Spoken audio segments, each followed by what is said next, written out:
আচ্ছা বলেন তো আল্লাহ কোথায় আছেন? এটি একটি মুশকিলের প্রশ্ন। সাধারণত লোকেরা বলে আল্লাহ সব জায়গায় আছে। এই কথা, এই জবাব সঠিক নয়। আকীদা সাফ হতে হবে। আল্লাহ সব জায়গায় আছে এই কথা সঠিক নয়। যদি আল্লাহ সব জায়গায় থাকেন তাহলে দুনিয়ার সব জায়গা ভালো না, কিছু কিছু খারাপ আছে। তাহলে খারাপ জায়গায়ও থাকতে হয়। নাউযু বিল্লাহ বলেন। আল্লাহ কোথায় আছে এই প্রশ্ন আল্লাহরই করি। সওয়ালে মুকদ্দারের জবাব, পৃথিবীর মানুষ আল্লাহকে প্রশ্ন করবে তুমি কোথায় আছো। রব্বুল আলামিন প্রশ্ন করার আগে জবাব দিয়ে দিয়েছেন, আর রাহমানু আলাল আরশি ইস্তাওয়া। আল্লাহ পাক আরশে আজিমে আছেন। কোথায় আছেন বলে?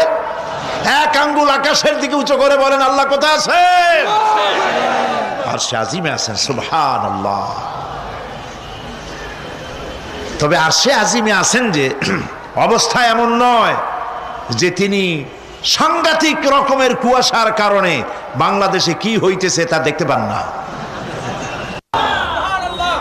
সে আল্লাহ রাব্বুল আলামিন সব কথা পরিষ্কার করে বলেছেন, আমি তোমার ঘাড়ের কাছে।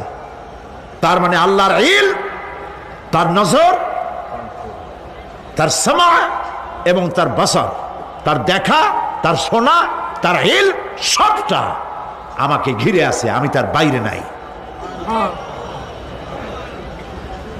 আল্লাহ মানুষকে সতর্ক করতেছেন,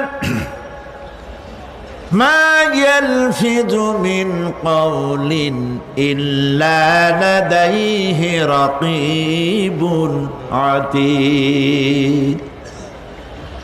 মানুষ এমন কোন কথা বলে না যা আমার ফেরেশতারা রেকর্ড করে না রাখে। যা করো তাও লেখা হয়, যা বলো তাও লেখা হয়ে যায়।